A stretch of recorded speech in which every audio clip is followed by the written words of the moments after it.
Assalamualaikum warahmatullahi wabarakatuh. Kami dari kelompok 5 ingin mempresentasikan hasil diskusi kami yang berjudul Analisa Perkembangan Pasar Modal Indonesia Sebelum dan Sesudah Indonesia. Sebelumnya saya ingin memperkenalkan diri. Nama saya Toha Prayuda. Sebelum pandemi, kondisi ekonomi suatu negara membutuhkan peran dari pasar modal untuk mendanai usaha dan sarana agar masyarakat dapat berinvestasi dalam jangka panjang melalui saham, obligasi, reksadana, dan lain-lain. Sebab pasar modal merupakan salah satu fasilitas untuk memindahkan dana dari pihak yang kelebihan dana kepada pihak yang membutuhkan dana. Dengan menginvestasikan dananya, investor berharap mendapatkan imbalan atas pinjaman yang diberikan. Di sisi lain, pihak yang membutuhkan dana yaitu perusahaan dapat melakukan investasi tanpa harus menunggu dana dari hasil operasi perusahaan yang dijalankan. Terus timbal balik antara investor dan perusahaan diharapkan dapat membawa dampak positif bagi keduanya.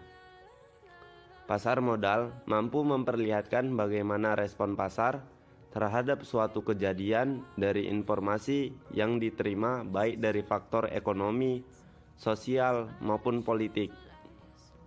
Sehingga yang menentukan reaksi pasar adalah keberadaan informasi tersebut.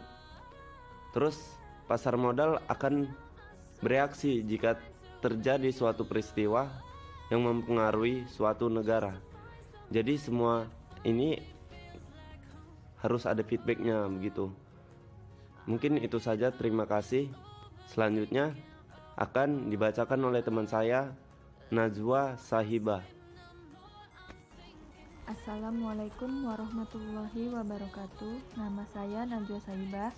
Saya akan melanjutkan penjelasan dari teman saya Toha.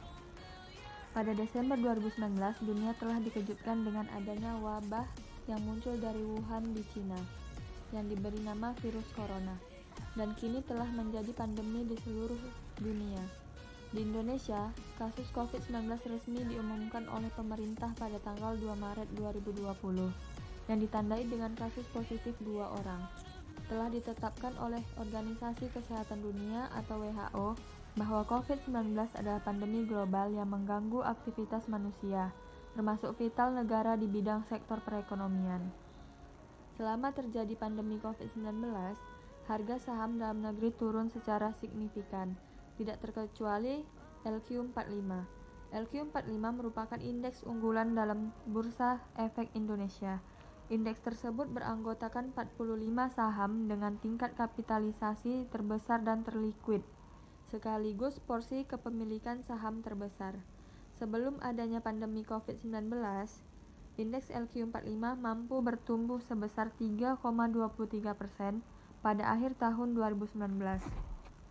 Setelah masuknya pandemi COVID-19 di Indonesia pada bulan Februari 2020, beberapa saham yang tergabung dalam LQ45 mengalami penurunan sebanyak 15%. Di mana hal tersebut dapat berdampak pada ekonomi Indonesia terhadap perdagangan saham yang berpengaruh pada reaksi investor serta situasi pasar yang ada di Bursa Efek Indonesia. Pandemi COVID-19 secara tidak langsung mempengaruhi aktivitas di Bursa Efek Indonesia. Dalam hal ini, investor tentunya menginginkan risiko yang paling rendah dalam melakukan investasi. Assalamualaikum warahmatullahi wabarakatuh. Nama saya Karina Rida Tiasi Muhaji. Di sini saya akan melanjutkan pembahasan dari teman saya Najwa. Jumlah pengangguran akibat terhambatnya aktivitas perekonomian secara otomatis menyebabkan para pekerja mengalami kerugian, termasuk dirumahkan bahkan diberhentikan atau PHK. Berdasarkan data Kementerian Ketenagakerjaan atau Kemenaker mengungkapkan sebanyak 3.066.567 pekerja terdampak COVID-19, sehingga harus di PHK maupun dirumahkan. Data ini tercatat hingga 27 Mei 2020. Dari jumlah tersebut, 1.757.464 data pekerja telah pensiun. Sisanya 1.274 459 pekerja masih dilakukan cleansing. Dari sebanyak 1.757.464 pekerja terdampak COVID-19, sebanyak 380.221 pekerja diantaranya merupakan pekerja sektor formal ter-PHK. Sisanya 1.058.284 pekerja sektor formal dirumahkan dan 318.959 pekerja informal atau termasuk UMKM yang terdampak. Kemenaker berupaya memberdayakan pekerja yang ter-PHK dan dirumahkan dalam rangkaian kegiatan penyemprotan disinfektan dari program Padat Karya Produktif dan Padat Karya Infrastruktur. Ini juga diserahkan bantuan sembako kepada warga sekitar. Berdasarkan informasi dari Instagram, pada pembukaan perdagangan saham sesi 1 atau 2/3, IHSG merosot 0,7% atau 38,8 poin ke level 5.413.000,8. Dilihat dari data statistik yang dikutip dari laman resmi PT Bursa Efek Indonesia atau BEI, IHSG sudah terjun bebas 13,44% sejak 1 Januari sampai 28 Februari 2020. Selanjutnya akan diteruskan oleh teman saya Beni. Saya akan melanjutkan materi dari teman saya Karina. Dilihat dari data grafik selama pandemi COVID-19, indeks harga saham gabungan dari bulan Maret sampai bulan Agustus mengalami kenaikan yang signifikan. Data ini diambil tiap bulan untuk memantau bagaimana pergerakan dari saham di Indonesia. Dan berikutnya data dari indeks harga saham gabungan sebelum pandemi COVID-19 mengalami penurunan dari bulan September hingga bulan Februari.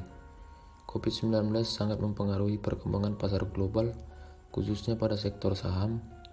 Itu dikarenakan selama COVID-19 perekonomian sangat sulit. Mungkin itu saja yang dapat saya sampaikan, lebih dan kurangnya saya mohon maaf. Assalamualaikum warahmatullahi wabarakatuh.